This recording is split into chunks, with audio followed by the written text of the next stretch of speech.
teman-teman semua, selamat siang. Assalamualaikum warahmatullahi wabarakatuh. Selamat siang. Waalaikumsalam warahmatullahi wabarakatuh. Eh, Sebentar, saya mau cek dulu. Apakah Bapak Duta sudah siap? Sudah, terima kasih. Oh, Pak Sujatmiko, apa kabar Pak? Baik, terima kasih Mbak Erin. Oke, Assalamualaikum baik. untuk semuanya. Ya, saya mulai ya Pak ya. Ya, monggo, monggo. Bapak sehat Pak? Sehat, Alhamdulillah. Gimana Mbak Erin dan kawan-kawan semuanya? Di sini sehat Pak, Syukurlah, alhamdulillah. syukur. Ya. Oke teman-teman semua, Assalamualaikum warahmatullahi wabarakatuh. Selamat siang Waalaikumsalam. semuanya, salam sejahtera bagi kita semua. Alhamdulillah kita bertemu lagi dalam Remol World View yang selalu hadir setiap hari Senin. Untuk pertemuan hari ini, tamu diskusi kita adalah Duta Besar Republik Indonesia untuk Brunei Darussalam, yaitu Bapak Dr. Sujatmiko. Tapi sebelum saya menyapa beliau, sedikit informasi untuk teman-teman semua ya, bahwa beliau ini bertugas sebagai Dubes di Brunei sejak 2018. Benar ya Pak ya? Benar. Benar. Beliau juga pernah menjadi Duta Besar untuk Republik Sudan dan Eritrea ya Pak? Eritrea. Dan beliau ini punya banyak sekali yang namanya penghargaan. Saya nggak perlu sebutin deh, panjang. Sampai saya bingung. Pokoknya top banget deh Bapak. Makasih, Ya Pak ya? makasih. Ya, Pak Dubes, gimana nih Pak? Kabar teman-teman KBRI, kabar teman-teman WNI di sana, dan saya perasaan belum mendengar kabar dari Brunei ya selama pandemik ini. Ya, terima kasih Mbak Erin ya. Panggilannya Mbak Erin ya, Mbak Reni ya? Ya betul, saya Ya. Erin Bapak. Betul. Ya, selamat siang Mbak Erin dan seluruh kawan-kawan yang mendengar di sosmed maupun di televisinya Remol ya. Assalamualaikum warahmatullahi wabarakatuh. Waalaikumsalam warahmatullahi wabarakatuh, Pak Sujatmiko. Alhamdulillah ya, kabar baik semua di Brunei. Di Brunei ini lebih awal kita mendapatkan kabar tentang positif kasus COVID-19 itu lebih awal. Minggu pertama bulan Maret sudah dapat kabar itu. Ya, dimulai dengan satu kasus yang pulang dari Kuala Lumpur waktu itu, jamaah tabligh. Ya. Namun sampai hari ini kami semuanya baik-baik, Mbak Erin. Karena apa? Karena di Brunei sampai sekarang ini aman-aman saja. Ini kita syukuri. Sampai sekarang ini tercatat hanya ada 143 kasus positif. Bayangin dibandingkan dengan Indonesia yang ribuan ya, ratusan 100 berapa kita? Lebih dari 140.000 kalau tidak salah ya. Setiap hari saja, setiap hari aja dua ribuan. Di Brunei sampai hari ini semenjak pertama-tama diumumkan hanya 143 kasus positif dan hanya 3 orang yang wafat. 3 orang yang wafat, 139 sudah sembuh, yang dirawat sekarang hanya 1 orang.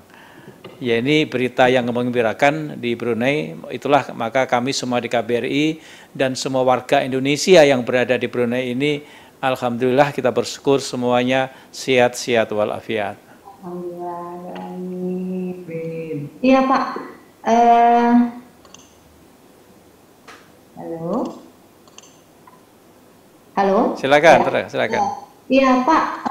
Pantesan ya kita jarang mendengar kabar mengenai pandemik di Brunei ya. Ternyata berbeda jauh ya dengan di Indonesia. Nah, tapi sedikit saya mau tanya nih Pak, sentil sedikit ya Pak. Itu angkanya benar Pak, 143?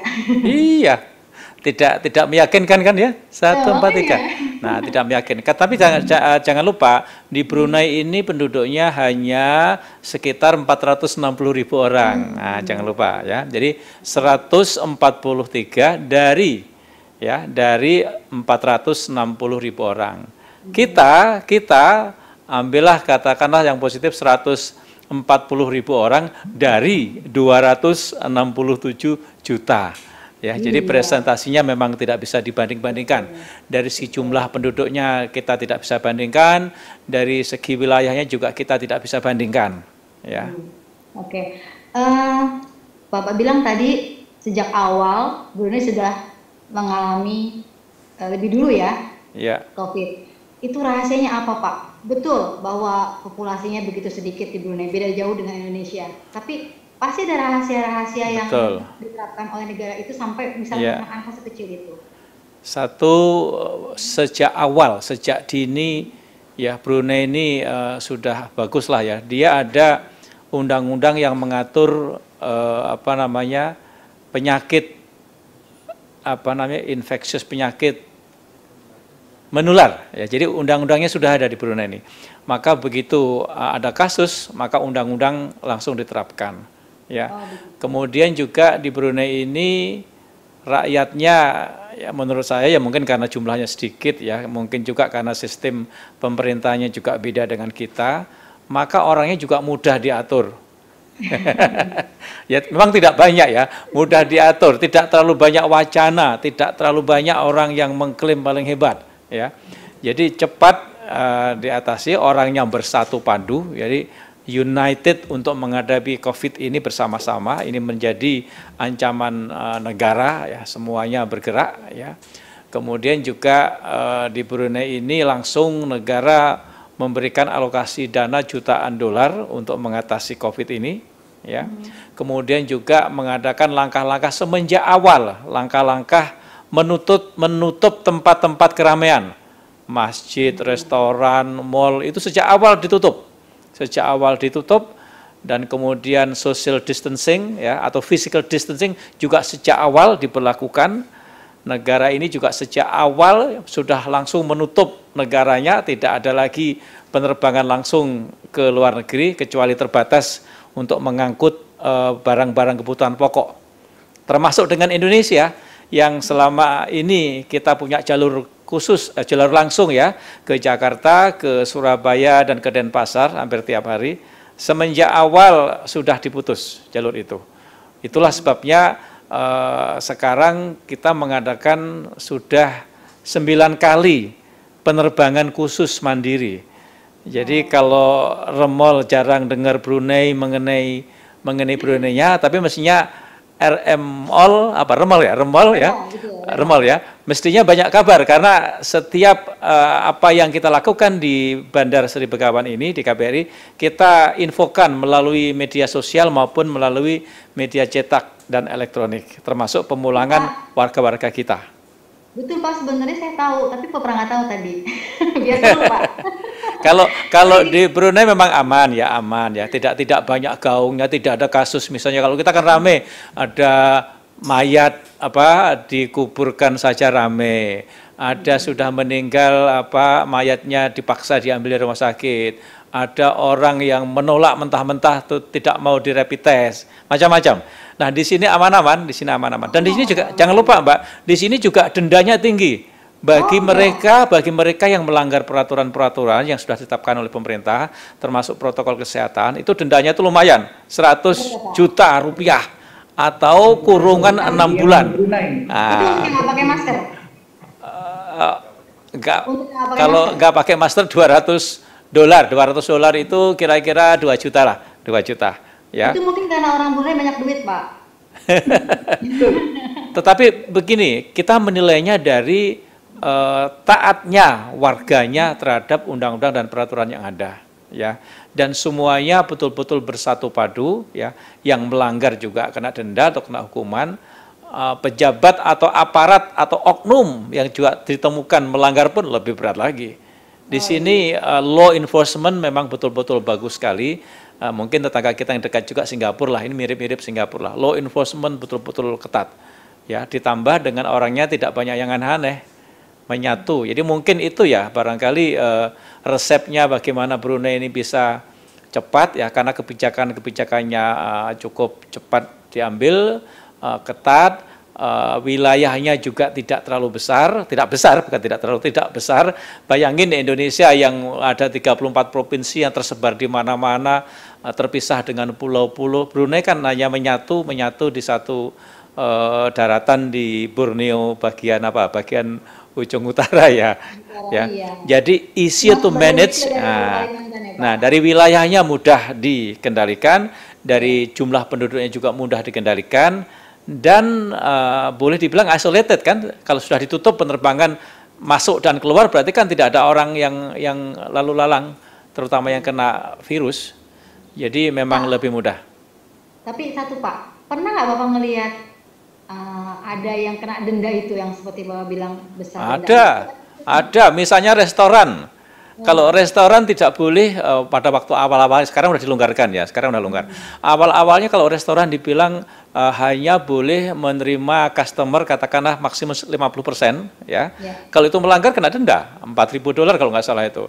Ada juga yang misalnya tadi lupa tidak saya sebut ya, ada juga upaya-upaya yang bagus di Brunei adalah dia memperkenalkan teknologi mutakhir yang disebut dengan Brunei Health. Jadi semua orang Brunei mendaftar di aplikasi ini, ya, terdeteksi semua, mau kemanapun terdeteksi, ya. Untuk masuk ke restoran pun harus menggunakan Bru Health ini aplikasi, mau ke masjid pun juga menggunakan Bru Health, ya. Jadi banyak ya, langkah restoran dibatasi, ke tempat-tempat keramaian dibatasi, ke masjid pun juga. Selain ada tes suhu badan, membawa sajadah masing-masing, wudhu masing-masing dari rumah, semuanya dites dan dicek di lapangan. Jadi saya kira aplikasi-aplikasi ini membantu. Ada Bru Health, ada lagi namanya Smart Helmet. Smart Helmet itu kalau misalnya kita mau ke masjid, itu sebelum masuk masjid ada orang berdiri pakai helm kayak orang turun dari motor gitu, helmnya itu sudah mendeteksi suhu orang. Ya, sehingga akan diketahui ini orang ini di atas 37 atau aman. Jadi bisa secara mesh ya. Ada lagi namanya scan itu barcode scan atau apa itu? QR scan ya. Ya. Jadi orang mau masuk ke restoran harus scan dulu. Orang mau masuk masjid di scan dulu. Nah, itu sangat berguna untuk melacak kalau orang itu misalnya positif. Tadi kemana saja, bertemu kemana, siapa saja yang teman, itu cepat melacaknya. Jadi memang ini bagus sekali, tapi juga belum tentu kalau diterapkan di Indonesia juga bisa langsung cocok. Karena jumlah kita yang banyak, iya, lokasinya yang luas, budaya yang macam-macam, apalagi juga mungkin ada yang sedikit-sedikit ada urusan-urusan politik. Kirain saya di Brunei ada yang nakal-nakal gitu Pak, nggak ada ya Pak ya? Di sini kan ya sistem kerajaan ya.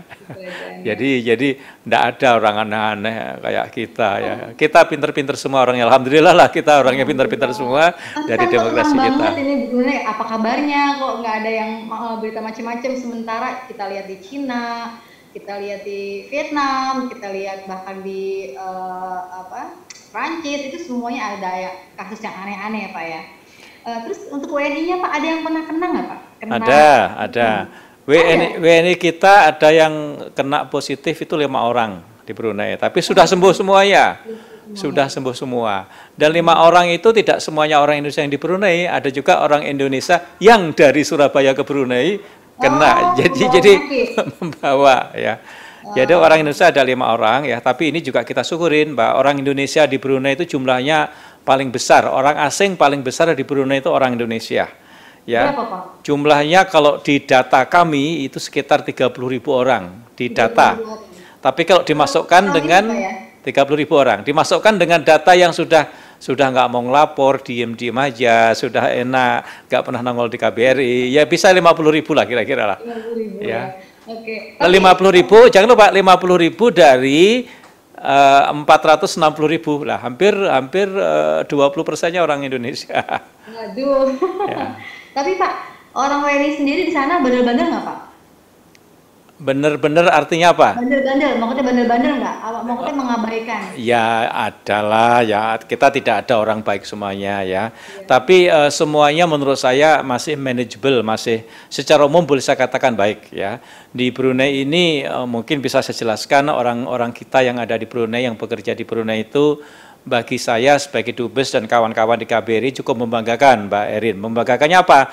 Membanggakannya karena di Brunei ini dari jumlah katakanlah 50.000 orang, separuhnya adalah orang-orang profesional ya, yang separuhnya yang bekerja di sektor informal atau rumah tangga misalnya. Ini beda dengan orang kita yang ada di Malaysia misalnya ya, atau orang kita di negara-negara lain di Asia Tenggara maupun Timur Tengah. Jadi orang Indonesia yang di Brunei adalah yang 50%-nya bekerja di sektor formal, yang mengajar di akademik banyak, menjadi profesor, doktor banyak ya, sampai pada guru agama, guru mengaji pun ada ya. Juga ada yang bekerja di sektor-sektor ahli, misalnya di oil and gas ya, itu banyak ya. Dan juga banyak orang Indonesia yang menjadi pengusaha sukses di Brunei ini. Jadi dengan komposisi ini maka orang-orang kita relatif lah masih lumayan lah, tidak banyak yang aneh-aneh.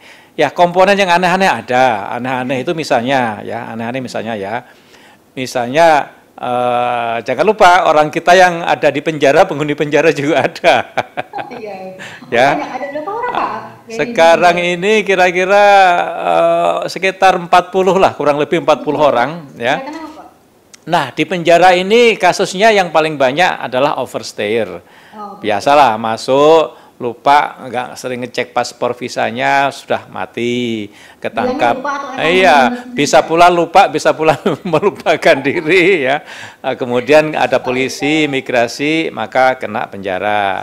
Ada lagi kasus yang orang-orang kita misalnya menyelundupkan rokok. Nah, rokok itu di Brunei dilarang. Jadi ini sehat, Mbak. Kalau Mbak Erin belum pernah ke Brunei, ya nanti di sini bersih sekali. Ya, rokok tidak boleh ya. Oleh karena itu, tapi ada yang orang merokok tidak boleh. Ada orang merokok berarti harus rokok masuk. Lah, rokok itu masuknya dari Malaysia. Nah, pelakunya salah satunya lah orang-orang kita yang dititipin berapa karton atau berapa slop gitu atau berapa kardus, kena polisi, kena hukum. Rokok di tempat umum sekali rokok langsung $300. Untuk perokoknya atau untuk yang jual? Perokoknya. Kalau sampai ketahuan 2 kali sudah langsung $600.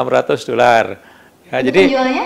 Wah, ribuan dolar. Ya, ada yang ketangkap, yang penyeludup itu ada yang $60.000, ada yang $90.000. Ini nggak ada main-main di sini kalau rokok ya. Jadi rokok ada. Ada juga orang kita yang misalnya tindak kriminal juga ada ya, yang terbawa-bawa dengan orang Malaysia atau dengan orang Brunei sendiri, terlibat dalam drugs, narkoba juga ada ya. Jadi kita ada lah, tapi ini bisa pula masih oke lah dibanding dengan banyaknya orang kita lah ya.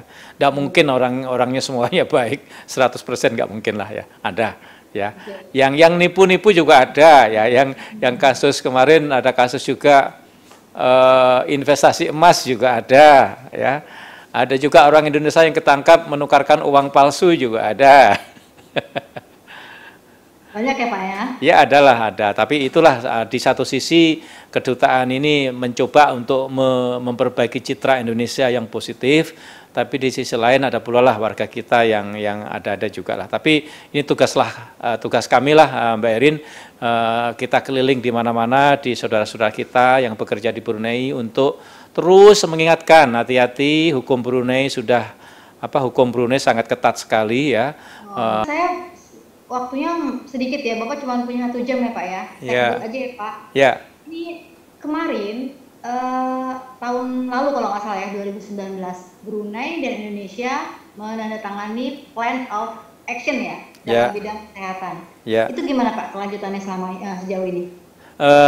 MOU ini kan memang disiapkan sebelum COVID ya, jadi untuk kerangka kerjasama dua negara yang pada intinya mencakup tukar menukar informasi. Ya, pada intinya itu. Jadi kita memang didesain untuk secara umum, tapi yang paling banyak di sini tukar menukar informasi tentang obat-obatan tradisional, tentang pelatihan, tentang tenaga medis, ya. Jadi pas banget ya Pak ya waktunya ya. Ya, jadi memang itu ada working group yang dari waktu ke waktu bertemu ya. Dan kalau COVID kemarin memang di awal-awalnya Brunei itu pernah menawarkan rapid test itu, alat PCR-nya itu dulu pernah menawarkan ke kita, ya di awal-awalnya. Tapi saat itu kita belum ada yang positif, belum ada yang positif, tapi Menteri Kesehatan Brunei bilang saya, Pak, kami sudah menawarkan Indonesia, tapi Indonesia nggak menerima. Nah, setelah saya lacak itu komunikasi baru lewat email, ya Mas, lewat email belum resmi, dan juga di kitanya belum ada. Jadi mungkin kita merasa aman gitu ya, merasa aman, maka kita tidak menerima tawaran itu. Sebetulnya itu ya salah satu cara Brunei untuk menunjukkan simpatinya pada kita untuk penanggulangan ini. Nah, setelah itu ditawarkan ke Filipina tuh alat tes COVID itu, ditawarkan ke Filipina. Tapi tukar-menukar informasi antara kedua belah pihak jalan terus, Mbak Erin, dan juga antara official, antara pejabat di tingkat tinggi juga bekerja terus. Brunei ini juga sangat teliti untuk obat-obatan yang berstatus halal, ya. Halalnya makanan, konsumsi makanan, obat-obatan di Brunei ini sangat ketat sekali. Ini juga adalah saling tukar-menukar informasi mengenai ini. Oke Pak, ini kemarin kita kan baru merayakan 75 tahun kemerdekaan ya Pak ya. Ya. Nah, di sana kegiatan orang-orang Brunei apa aja dalam memperingati 75 tahun Indonesia Merdeka untuk orang-orang lainnya, dan sebenarnya gimana sih Pak pandangan orang-orang sana terhadap kita? Ya. Kita tetap memperingati hari ulang tahun Republik Indonesia ke-75 dengan khidmat ya. Cuman bedanya misalnya kita mengadakan upacara, kita hanya dihadiri oleh staf KBRI saja dan keluarga yang jumlahnya sekitar 60 sampai 70 orang lah ya. Tapi biasanya kalau kita tidak ada COVID, kita buka secara umum itu ya rame orang Indonesianya. Di sini kalau kita buka misalnya Idul Fitri, Idul Adha, kemarin kan kita nggak mengadakan acara. Itu kalau kita buka, ngumpul di halaman KBRI itu sekitar 2.000-an orang, Mbak. Banyak orangnya. Ya. Sedih dong Pak ya? Jadi rame. Jadi kita sedih, kita tidak bisa mengadakan acara Idul Fitri, Idul Adha, upacara juga tidak bisa rame-rame, karena waktu itu kita masih dibatasi maksimal 100 orang. Perkumpulan boleh tapi 100 orang. Sekarang kita udah dilonggarkan, udah 20 orang boleh ya. Walaupun kondisi di Brunei masih aman ya, tapi tetap harus melaksanakan itu. Ya, itulah protokol kesehatannya. Jadi sekarang sudah boleh berkumpul maksimum 200 orang sekarang. Nah, tapi kita juga tidak diam. Artinya kita selain upacara, kita juga mengadakan perlombaan olahraga. Kita mengadakan badminton, ada pingpong, ada gaple, ada tenis, kita adakan juga. Kita juga mengadakan acara webinar dengan masyarakat. Kita juga ada cakrakan naik sepeda bersama, fun bike juga. Yang penting kegiatan kemasyarakatan itu ada. Pengajian, khatamal Al-Quran, ya. Kita tetap adakan, tetap khidmat, cuman jumlahnya tidak banyak. Nah, yang kedua, pandangan orang Brunei terhadap Indonesia ya, kita ini kan saudara ya Mbak Erin ya. Kita ini satu rumpun Melayu ya. Jadi mereka memang kalau lihat orientasinya memang kan dulu kan kita dijajah Belanda. Brunei ini kan beda. Brunei ini oleh Inggris ya. Jadi kalau orientasi pendidikan segala macamnya memang ke Inggris. Tapi melihat Indonesia yang maju, tentu Indonesia ini tetangga terdekat, dan yang paling populer ya tempat-tempat untuk shopping, tempat untuk belanja apapun barang-barang konsumtif ya. Yang paling sering diserbu oleh WNI apa tuh Pak? Ya misalnya pakaian-pakaian yang setiap hari dipakai itu kalau orang Brunei ya biasanya hari-hari biasa nggak ada COVID itu sering ke Bandung. Mencari baju-baju macam-macam, pulangnya bawa penuh berapa koper ya.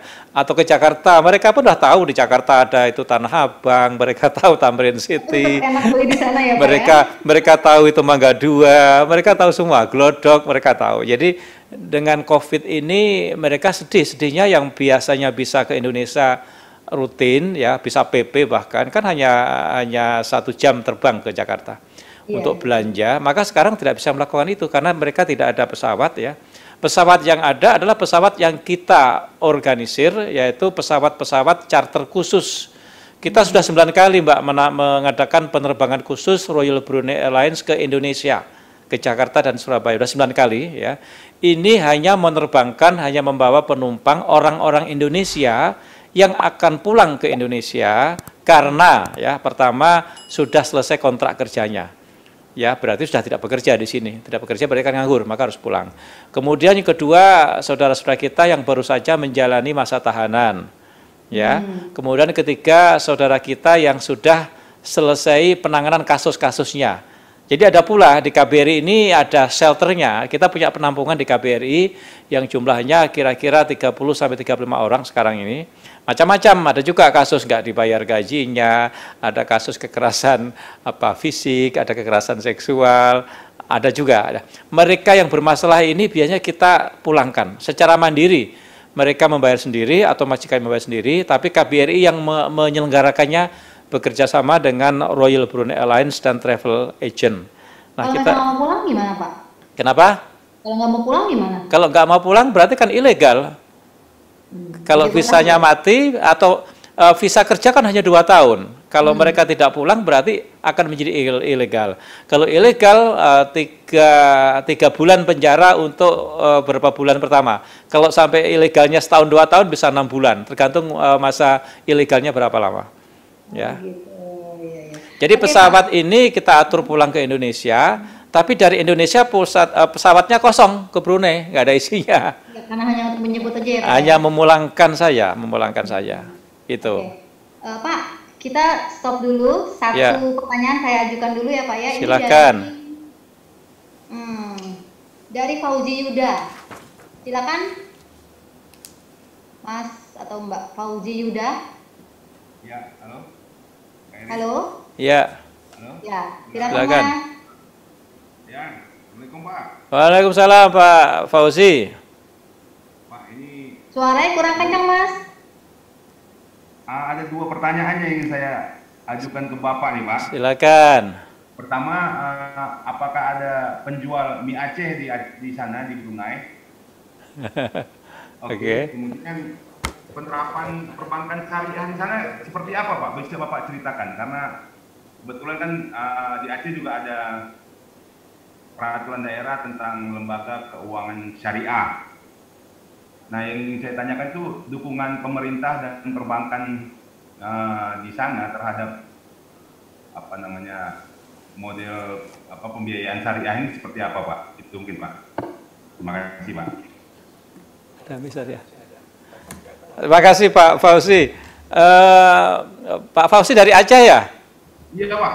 Nah, Pak Aceh dengan Brunei ini memiliki historical link yang dekat, Pak. Ya, memiliki kedekatan sejarah ya, bukan hanya karena sama-sama ada Darussalamnya dulu ya. Sekarang Acehnya tidak pakai nama Darussalam ya. Dulu kan Nanggro Aceh Darussalam ya. Kemudian sama-sama menggunakan undang-undang syariah. Tapi jangan lupa di Brunei itu ada 2 undang-undang, Pak. Satu undang-undang sipil, yang kedua adalah undang-undang syariah yang terkait dengan agama. Ya, jadi setiap kali ada pelanggaran dilihat tindak pidananya ini masuk di kriminal umum atau dimasuk di syariah agama. Jadi dibedakan dulu. Khusus untuk keuangan ya di Brunei ini saya kira hampir semuanya syariah. Ya, bank-bank itu semuanya syariah semua, tidak ada sistem konvensional kayak kita. Ya, jadi di Brunei semuanya menggunakan syariah, maka sudah adalah semua pengaturan-pengaturan perbankan maupun pengaturan keuangan yang mengatur, termasuk kalau ada dispute permasalahan juga sudah diatur siapa yang menanganinya. Jadi saya kira ini memang menurut saya kemarin kita ada webinar tuh Pak Fauzi dengan Pemda Aceh yang difasilitasi oleh Kemlu dan KBRI di sini. Untuk bagaimana antara Brunei dan Aceh ini kita bisa mengembangkan kerjasama di berbagai bidang, terutama ekonomi. Ya, jadi memang kemarin juga ada kebutuhan untuk saling mengadakan kunjungan antara pejabat atau pengusaha Aceh dan Brunei kedua belah pihak. Dari Brunei sering ke Aceh pengusaha-pengusahanya, dan bahkan tujuan wisata Brunei itu Aceh termasuk yang paling top, Aceh dan Padang. Itu termasuk paling top tujuan destinasi orang Brunei yang ke Indonesia. Ya, mie Aceh ada Pak. Di sini ada restoran Aceh. Ya, di sini mie Aceh ada, restoran Aceh ada. Cuman saya ingin mempromosikan tari samannya Aceh ini belum berhasil. Ya, karena di Brunei untuk menampilkan sebuah tari itu akan ada tim seleksi, namanya tapis. Ya, setiap kita akan mengadakan tari-tarian di tempat umum, dicek dulu tari-tari itu bagaimana pakaian yang dipakai seperti apa, gerakan-gerakan tubuhnya seperti apa, musiknya seperti apa, nanti akan diputuskan oleh tim boleh apa tidak tampil ya. Nah, demikian Pak Fauzi. Ya, makasih banyak Pak. Monggo. Oke, Pak Dubes masih ada satu lagi yang nanya ya Pak ya. Silakan. Dari Mbak Amel dari Farah ID, silakan Mbak Amel. Halo. Halo Mbak, apa kabar? Ya, oke. Selamat siang Pak Dubes. Selamat siang. Nama saya Amelia Pak dari media wanita Farah.id. Pak, saya punya 2 pertanyaan nih kalau soal Brunei. Yang pertama, kalau di Indonesia sekarang kan masyarakatnya walaupun belum sepenuhnya, tapi kan sudah mulai masuk ke fase new normal ya Pak. Artinya banyak aktivitas mulai kembali seperti biasa gitu. Cuma mungkin banyak sektor seperti pendidikan kan belum normal. Kalau di Brunei sendiri gimana sih Pak sekarang kondisinya yang karena Bapak bertugas di sana kan Bapak melihat kehidupannya sehari-hari, beritanya itu seperti apa sih dan masyarakatnya tuh belum selesai Pak menjalankan protokol kesehatannya itu seperti apa dan apakah sekolah-sekolah di Brunei itu sudah dibuka atau belum sih Pak? Iya. Bagaimana sih? Terima kasih Mbak Amel.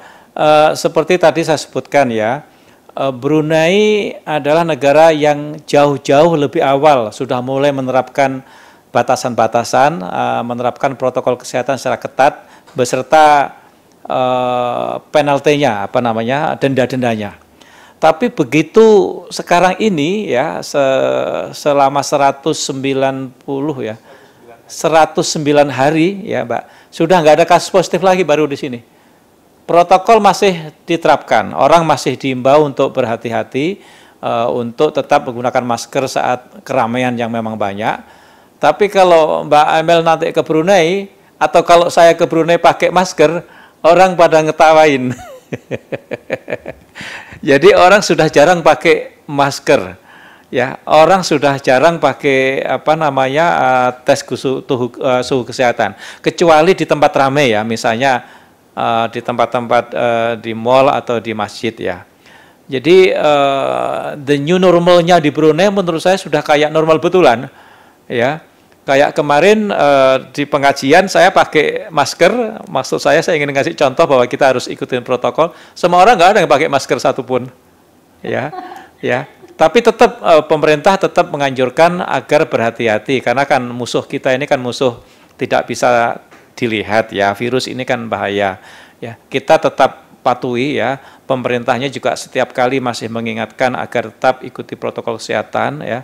Sekolah-sekolah sudah masuk Mbak, sekolah semuanya masuk, kampus masuk, kalau ke mall atau ke toko-toko juga sudah umum masuk, ke kafe-kafe, restoran juga sudah masuk. Jadi saya ngundang Mbak Amel nanti sama Mbak Erin ke Brunei. Asik. Tapi kalau saya undang sekarang Mbak harus berenang Mbak. Oh, iya. Karena nggak ada pesawat. Jadi Bapak ngundangnya sekarang nih. Nanti insya Allah begitu nanti semuanya beres kita undang ya. Pak, satu pertanyaan lagi kalau boleh ya Pak ya. Ya. Kalau di Brunei sendiri ada nggak sih upaya karena sekarang negara-negara berlomba-lomba menghadirkan vaksin COVID-19, Brunei itu sepemantauan Bapak, bagaimana sih strateginya supaya bisa menghadirkan vaksin itu? Ada nggak sih kerjasama dengan Indonesia Pak sebagai negara tetangga? Iya, untuk vaksin ya. Ya. Kalau vaksin ada, kalau vaksin dengan World Health Organization ada Brunei ini, tapi tidak secara khusus berlomba-lomba menemukan vaksin sendiri kayak di beberapa negara besar enggak ya. Tapi dengan WHO ada, ya. Kan Brunei kecil ya, Brunei ini kecil. Oke, Mbak Amel. Oke. Terima kasih Pak Dubes. Terima kasih. Nah, Pak Dubes, tadi kan Bapak bilang sekarang ini orang-orang Brunei tidak menggunakan masker ya Pak ya. Nah, sementara Bapak tadi mengatakan peraturan penanganan COVID masih diterapkan di sana. Jadi apa aja itu Pak selain masker? Apa jaga jarak,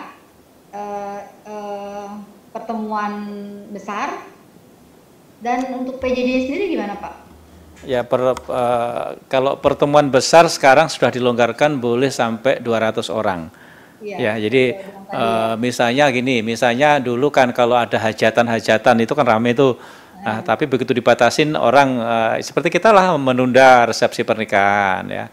Sekarang sudah boleh 200. Disitulah kalau dilanggar, dibatasi maksimal 100, orang melanggar denda. Dibatasi maksimal 200, orang melanggar denda, ya.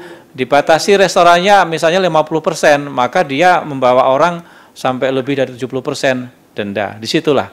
Ya, kalau masker memang sudah mulai agak fleksibel ya, udah agak fleksibel di sini. Tapi kalau di restoran besar rame masih diwajibkan masker dan penataan kursi masih diselang-seling. Physical distancing masih ada, ya, masih ada. PJJ Pak, PJJ nggak berlaku di sana. PJJ. Apa PJJ? Jarak jauh. Online, pelajaran online di sekolah-sekolah nggak ada ya Pak ya? Sudah masuk. Oh sudah masuk sekolah? Sudah masuk, Oh, udah. gitu. Udah, anak-anak sudah masuk, mulai anak-anak kecil sampai kuliah sudah masuk. Di sini Pak masih sekolah online Pak, ngabisin kuota Pak. Ya, kuotanya menghabiskan, tapi sebetulnya banyak dampak positif juga kan. Artinya bisa mengirit biaya transport, mengirit makan siang di luar. Ya, kita tidak boleh tidak, COVID-19 pun juga memiliki hikmah positif bagi kita semuanya. Ya. Kasian mamanya Pak, mamanya itu ngajarin di rumahnya repot Pak. Okay. Ya, kalau repot tinggal telepon Gojek. Saya mau pindah ke Brunei aja. Ayo sini aja, di sini makanya disebut Darussalam. Darussalam itu adalah tempat yang damai. Ya. Jadi di Brunei ini Mbak, lah ini saya promosi Brunei ini karena saya di sini. Di sini anteng ayem, tidak ada polusi, tidak ada macet, ya enak, nggak ada banjir, nggak ada gempa bumi. Ya. Jadi sepi, jadi kita hidupnya memang tenang dan negara ini kan kaya ini. Penduduknya kecil, wilayahnya tidak besar, income-nya tinggi, maka per kapitanya, pendapatannya ya tinggi. Ya, per kapitanya sekarang serendah-rendahnya karena krisis mungkin masih 30.000 US dollar.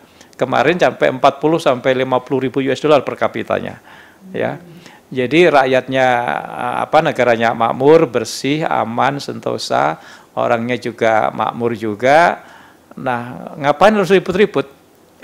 Nah, ngurus orang Indonesia orangnya terlalu banyak. Ya, selain yang makmur, yang belum makmur masih banyak. Apalagi sekarang saat krisis yang tidak mendapatkan pekerjaan yang layak banyak. Nah, semuanya itu menjadi masalah-masalah sosial, ya kan? Nah, maka ada pencuri, ada perampok, ada macam-macam. Di Brunei aman-aman, Pak. Betul ya Pak di sana ya Pak ya? Alhamdulillah. Ya. Dari Riau Pak, sudah menyapa Pak. Dari Silakan. Riau, www.berazam.com. Mungkin ingin menyapa? Silakan. Dari Riau, silakan. Bambang Syahputra ya? Halo? Wah, mungkin beliau sedang menyiapkan pertanyaannya Pak. Kita kembali lagi Pak. Ya. Kalau misalnya Pak, ada ditemukan satu kelalaian atau satu pelanggaran yang dilakukan oleh WNI Pak, apa yang Bapak lakukan biasanya Pak? Pelanggaran terhadap apa? Terhadap undang-undang, hukum di Brunei? Terhadap apa aja, seperti kemarin di Malaysia itu ada tenaga kerja wanita yang terlibat teroris ya di sana. Ya, Tapi ya. kan KBRI tidak bisa melakukan apa-apa ya. Nah, kalau untuk di Brunei sendiri bagaimana Pak? Tugas kedutaan kita dimanapun sama Mbak. Tugas kedutaan kita salah satunya adalah ya melayani dan melindungi warga negara Indonesia. Ya, bahkan dalam salah satu nawacitanya Pak Jokowi adalah menyebutkan Indonesia hadir ya melindungi warga kita dimanapun berada. Maka tugas KBRI kalau selain kita memberikan bimbingan kepada warga kita agar tidak ini, tidak itu ya. Tapi kalau toh ada juga yang melakukan pelanggaran atau tindak pidana sekalipun kriminal, maka kita bertugas untuk melakukan pendampingan. Jadi kalau ada misalnya warga kita kemarin ke Brunei membawa uang Brunei pecahan $10.000 pecahan ya. Saya aja belum pernah lihat uang $10.000 ya. Setelah ditukar di bank ternyata itu palsu. Maka masuklah ranah hukum, masuklah pengadilan itu sampai 7 bulan kemarin. 7 bulan ya, dan kami mengirim staf untuk mendampingi semua proses, mulai menjadi penerjemahnya maupun proses-proses yang lainnya, sampai kemarin akhirnya dibebaskan ya. Ada pula warga kita yang mungkin ada dispute, ada permasalahan dengan majikan atau dengan agen, kita mendampingin. Kita juga memiliki lawyer, memiliki kuasa hukum kalau sampai juga di proses pengadilan. Ada juga warga kita yang kemarin oleh majikannya dipukul ya, kepalanya ya. Kita melakukan pembelaan sampai tuntas di proses hukumnya, sampai tuntas uang santunannya sampai pulang. Jadi kami di KBRI melakukan pendampingan, perlindungan seluruh warga kita yang menghadapi masalah, yang sakit. Misalnya kemarin hari Minggu kita ada satu pesawat khusus memulangkan 140-an orang plus satu orang sakit. Satu orang sakit itu ya di pesawat terpaksa mengorbankan 6 kursi di pesawat itu untuk dia berbaring di pesawat. Ya, kita juga ngurusin yang meninggal ya. Sampai bulan ini, mulai Januari kemarin sampai bulan ini, kita sudah ada 26 warga kita yang meninggal dunia di Brunei. Kita mengurusi mengirim jenazahnya ke tanah air. Bagi mereka yang keluarganya mengizinkan dimakamkan di Brunei, kita juga membantu di sini. Proses otopsinya kita ikut mendampingi untuk meyakinkan di rumah sakit bahwa dia betul-betul meninggal karena penyakit, bukan karena proses kriminal. Kita dampingin. Jadi tugas kita apa saja urusan warga kita diurusin, terutama untuk menjelaskan bahwa kita hadir, kita melayani, dan kita melindungi warga kita apapun masalahnya. Wah. Demikian Amin. ya. Terima kasih, dan saya mohon maaf kalau ada kekurangannya. Ini kan ditonton oleh orang banyak ya. Kalau ada yang tadi kepleset saya ngomongnya ya tolong dimaafkan lah ya. Yang penting Bapak, terima kasih banyak. Ya. Saya senang sekali Bapak bersedia diundang kemari. Terima kasih buat teman-teman KBRI semuanya ya Pak ya. Ya. Salam, selamat siang buat teman-teman yang lain juga, terima kasih sudah bergabung. Assalamualaikum warahmatullahi wabarakatuh. Waalaikumsalam warahmatullahi wabarakatuh. Selamat siang. Terima kasih untuk semuanya ya. Mari. Ya.